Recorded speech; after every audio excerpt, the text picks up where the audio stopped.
இந்த யதார்த்தமான வாழ்க்கையில் இன்பமான தருணங்களும் சரி, நமக்கு கஷ்டம் கொடுக்குற நேரங்களும் சரி, சரிசமமாக தான் நமக்கு கொடுக்குறார் கடவுள்.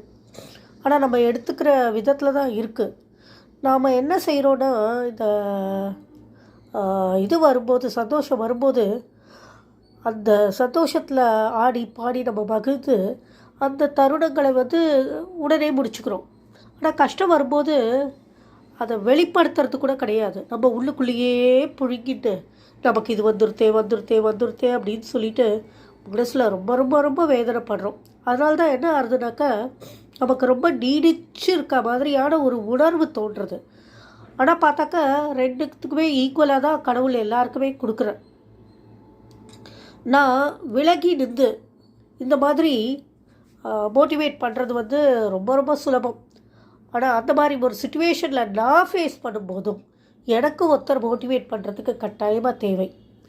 ஸோ அந்த மாதிரியான ஒரு சுச்சுவேஷனில் இருக்கும்போது தோள் கொடுக்கறதுக்கு ஒரு நண்பனும் தேவை, தோளில் சாஞ்சிக்கிறதுக்கு ஒரு துணையும் தேவை. இந்த ரெண்டும் இருந்துட்டாலே நம்ம அந்த துன்பங்களை எல்லாத்தையும் வென்று அந்த இன்பமான தருணங்களை நம்ம ரொம்பவே ரசிக்கலாம். நாம் எப்படி இந்த சந்தோஷத்தை குதூகலமாக கொண்டாடுறோமோ, அதே மாதிரி இந்த துன்பம் வரும்போது நமக்கு இது விலகும் மேகங்கள், இது சீக்கிரம் விலகிடும் அப்படிங்கிற ஒரு எண்ணத்தோடு அதை ஏற்றுனோன்னா எல்லாமே சரியாயிடும். இதுதான் இயற்கை, இயற்கையின் நியதி இதுதான். சந்தோஷம் வர மாதிரியே தான் துன்பமும் வருது. அதை நம்ம பக்குவத்தோடு ஏற்றுட்டோம்னா வாழ்க்கை ரொம்ப நல்லாயிருக்கும்.